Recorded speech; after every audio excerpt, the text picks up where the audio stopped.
Bonjour, Philippe Germain. Comme je vous l'ai promis la dernière fois, je vais faire une vidéo assez développée sur comment gérer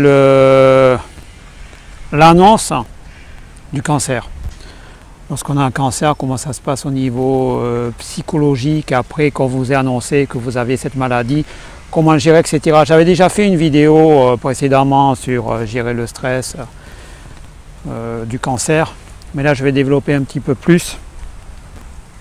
Donc, comme je vous l'avais promis, je suis venu dans un endroit où il y a pas mal de nature, hein, pour être un petit peu au calme et capter les bonnes ondes. Donc là, vous voyez derrière moi des bambous géants. Je sais pas. Voilà. Donc, alors, il faut savoir qu'à Abidjan, on ne voit pas souvent le soleil. C'est souvent très nuageux, c'est un climat équatorial, très humide. Beaucoup de gens s'imaginent que le soleil brûle comme en Australie. Non, pas du tout, on le voit très rarement en fait. Et c'est même assez déprimant. Donc vous voyez la taille des bambous derrière moi. Hein. Vous voyez au fur et à mesure que je me rapproche. J'essaie de vous faire découvrir chaque fois quelque chose d'intéressant. Vous voyez, je vais me rapprocher un petit peu plus. Donc à Abidjan, il y a énormément d'embouteillages et peu de nature. Hein. C'est pas du tout comme certaines personnes imaginent l'Afrique avec des arbres partout, des baobabs. Non, c'est pas du tout ça. Hein. Vous voyez un petit peu la taille des bambous, ça vous donne une idée. Hein. Je vous avais parlé aussi, je voulais vous montrer un fromager, on va y aller aussi également.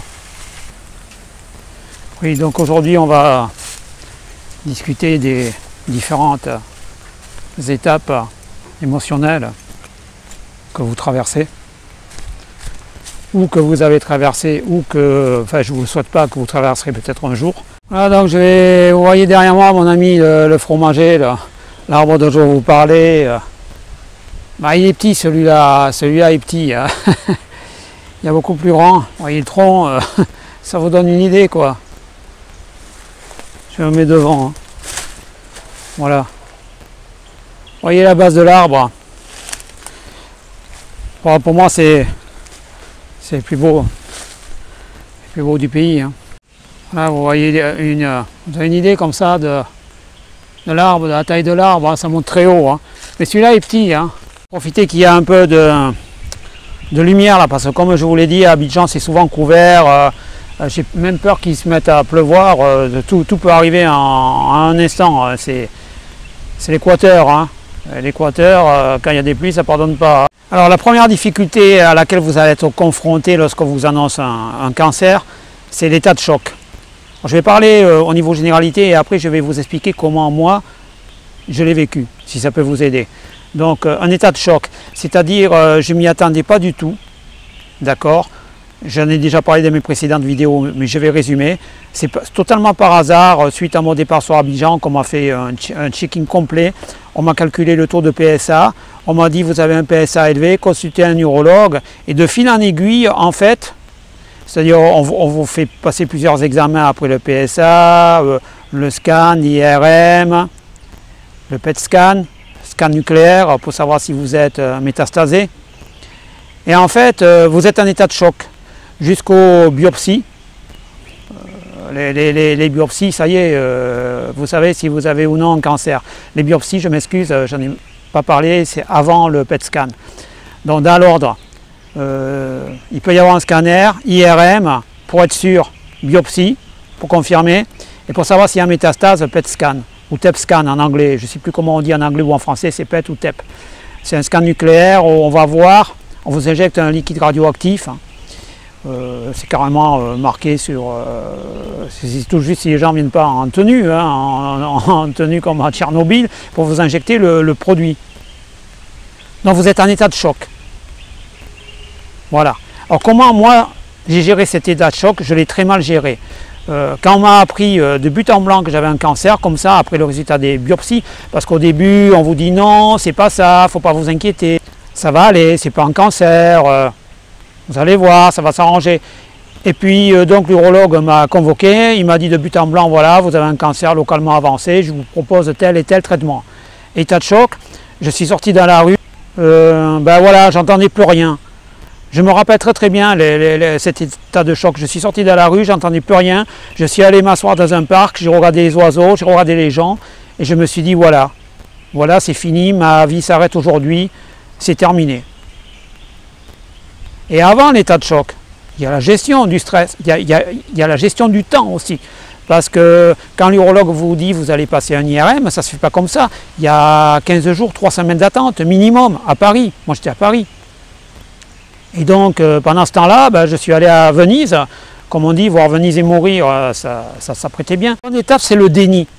C'est-à-dire non, c'est pas moi, c'est pas possible. Ils se sont trompés de dossier, ça ne peut pas être moi. Moi j'étais en excellente santé, je suis un grand sportif, je ne bois pas d'alcool. Je n'ai jamais fait d'écart dans ma vie. Donc j'ai dit non, ça ne peut pas être moi. C'est le déni. Et ça, le déni, c'est aussi dur à gérer. Parce que vous vous réveillez la nuit, stressé, vous dites non, c'est pas possible. Non, je peux pas avoir ça, je ne peux pas mourir maintenant. L'étape qui suit, c'est la peur et l'incertitude. La peur, pourquoi? Parce qu'on vous parle de traitements que vous ne connaissez pas du tout. Pour ma part, on commence à me parler de radiothérapie, d'hormonothérapie. Vous ne savez pas ce que c'est. Donc il y a une part d'incertitude. Vous allez sur Internet, vous voyez de tout. Hein. Moi j'ai vu de tout. Des gens qui vendent des plantes pour vous guérir du cancer, des gens qui disent tout et n'importe quoi. Donc en fait, vous passez votre temps à chercher surtout des témoignages. Et les témoignages, il n'y en avait pas. C'est pour ça que je le fais. Alors mes témoignages s'adressent aux hommes et aux femmes. À qui que ce soit qui a le cancer. Moi je peux en parler parce que c'est du vécu.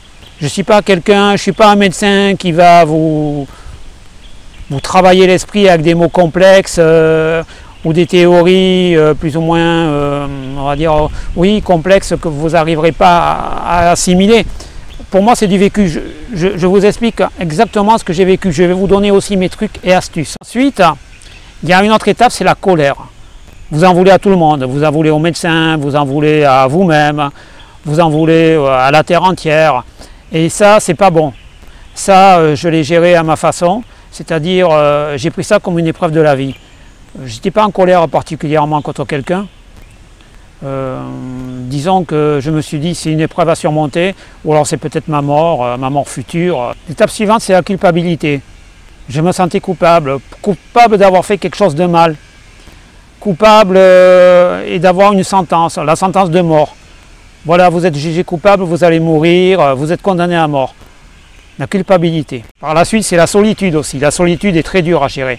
C'est-à-dire, vous voyez petit à petit que les gens ne répondent pas du tout à vos attentes. Vous aimeriez qu'on vous dise certaines choses, on ne vous les dit pas. Vous êtes accroché aux emails que des amis peuvent vous envoyer ou de la famille. Et quelquefois, vous ne les recevez pas. Moi, j'ai été confronté à beaucoup d'abandon de la part de gens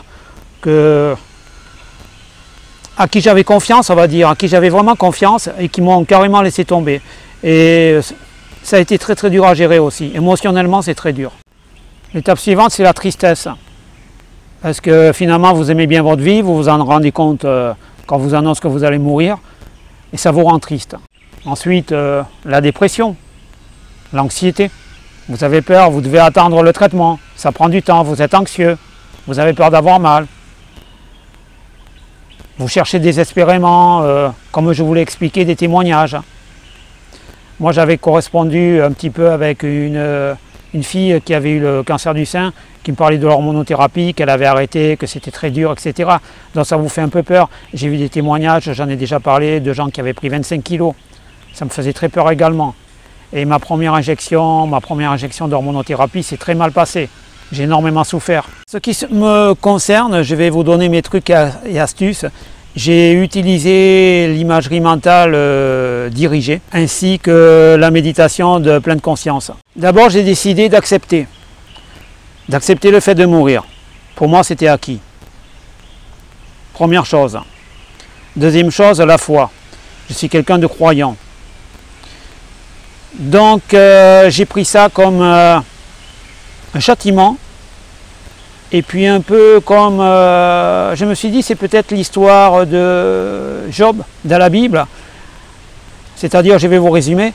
Le diable dit à Dieu, Job est le plus grand croyant que tu es, le plus fidèle. C'est normal, tu lui donnes tout. Donc tu n'as qu'à commencer à lui enlever tout ce qu'il a, et tu verras qu'il te maudira. Et Dieu a répondu au diable, ok, je te laisse faire, tu peux tout lui faire subir, mais tu n'as pas le droit de le tuer. Alors le diable a signé l'accord, il a dit ok. Donc il a fait mourir son fils, il a fait mourir sa femme, il a fait mourir tous les moutons de son troupeau, il s'est acharné sur lui, des maladies, sa maison détruite, maladies de peau, etc. Et Job disait tout le temps merci, merci, merci à Dieu. Et le diable, ça l'énervait, il disait mais je comprends pas, tu devrais... Il pensait qu'il allait rogner Dieu, il n'a jamais fait. Et finalement, pour le récompenser à la fin, d'avoir surmonté toutes ces épreuves, Dieu lui a donné le double de ce qu'il avait. Donc je me suis dit, c'est peut-être ça qui m'attend. Et moi, je me suis dit, quitte à mourir, je vous donne mes trucs et astuces, je ne vous dis pas de faire pareil. Je me suis dit, quitte à mourir, autant choisir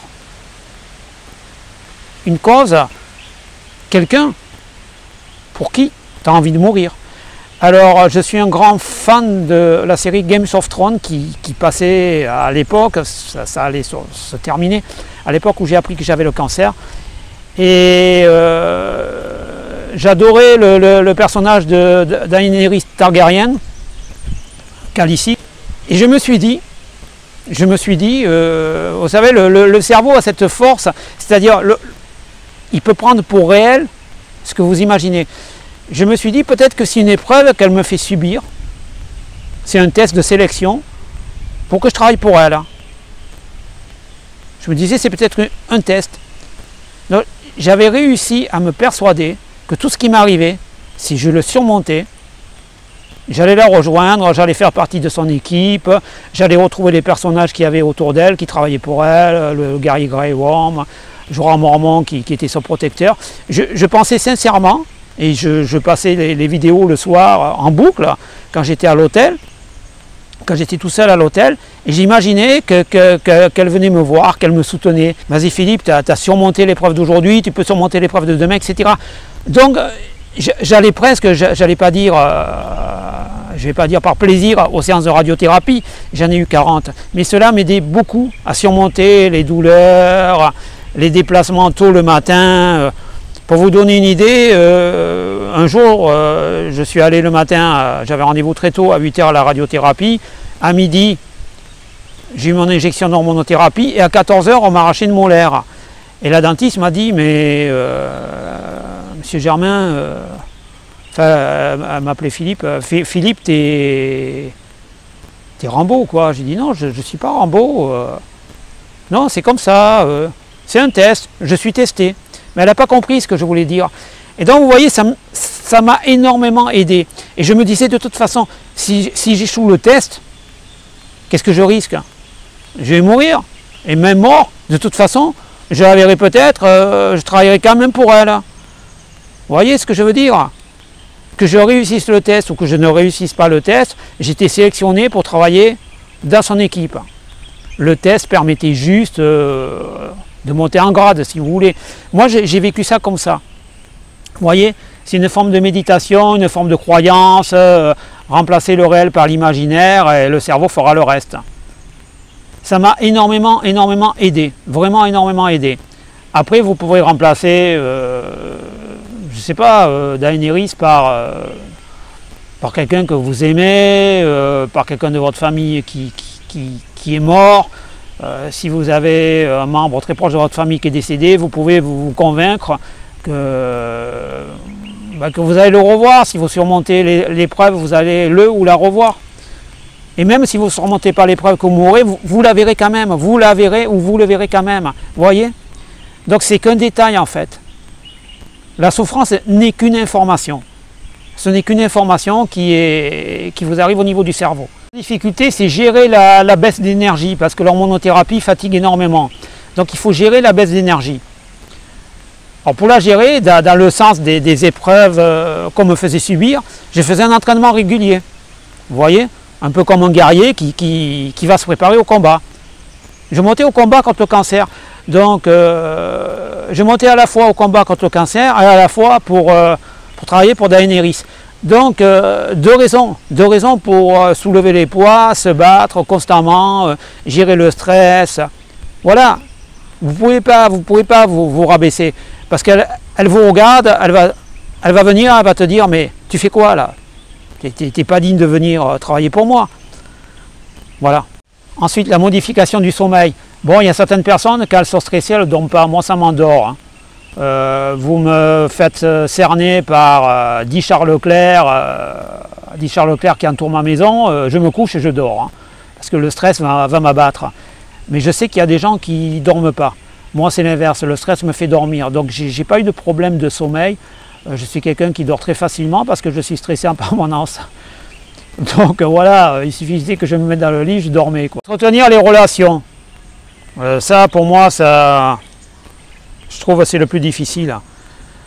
Parce qu'il y a des gens, j'en ai discuté au centre de radiothérapie avec une personne avec qui j'avais sympathisé.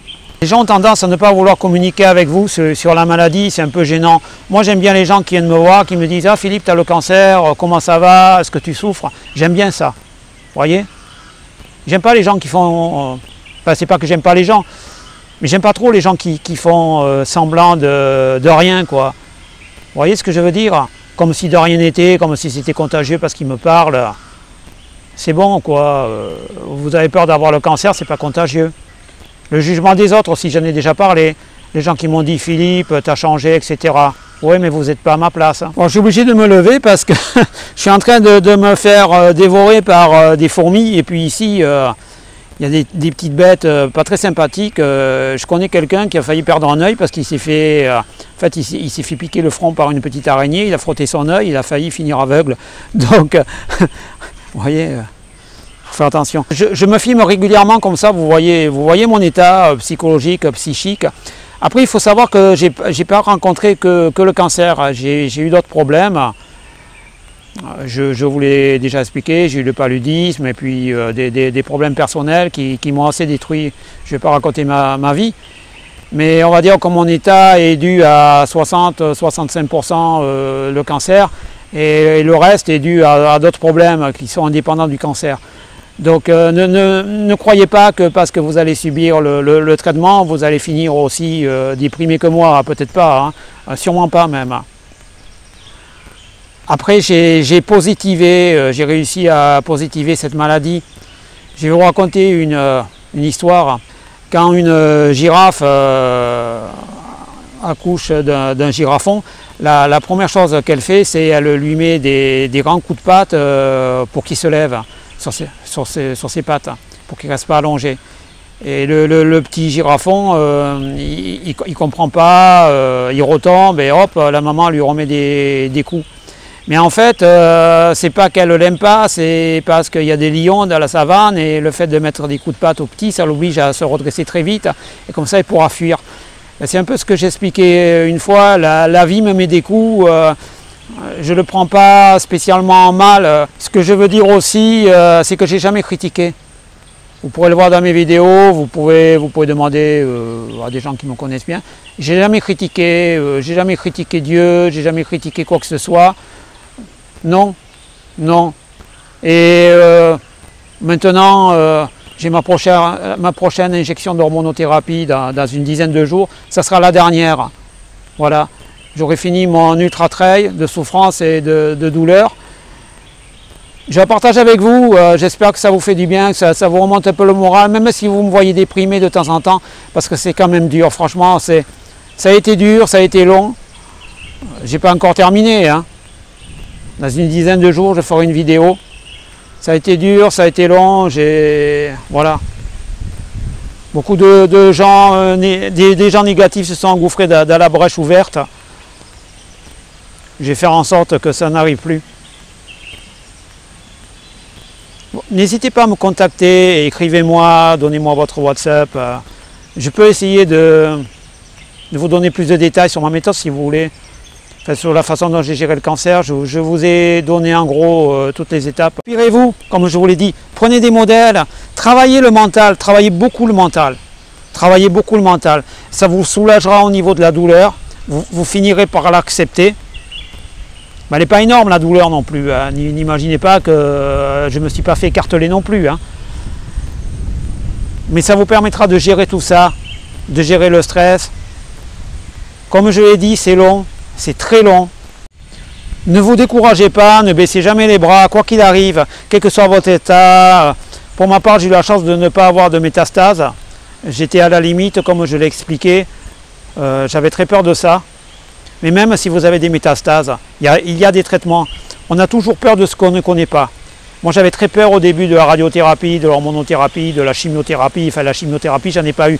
Mais tout ce qu'on ne connaît pas ça fait peur. Pourquoi j'ai peur de la chimio? Parce que je ne la connais pas.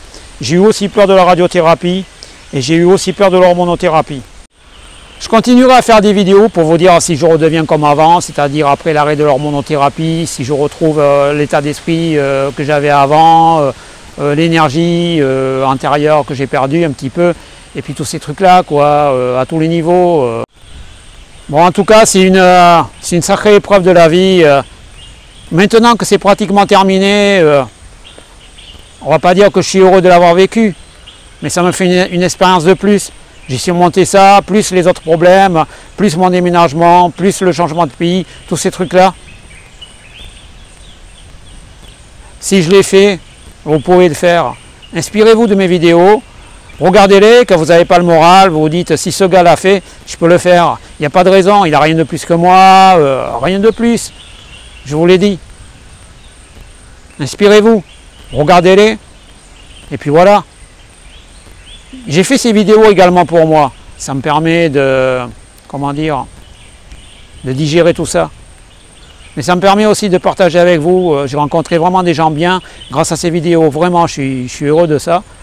Ça m'a permis d'avoir des bons contacts. Ça m'a vraiment aidé. Voilà. Portez-vous bien. Et puis, je ferai une vidéo pour ma prochaine et dernière injection. Je franchirai ce jour-là la ligne d'arrivée. La ligne d'arrivée. Un ultra trail de 18 mois. À côté, l'Ironman, c'est rien. Hein, voilà, merci.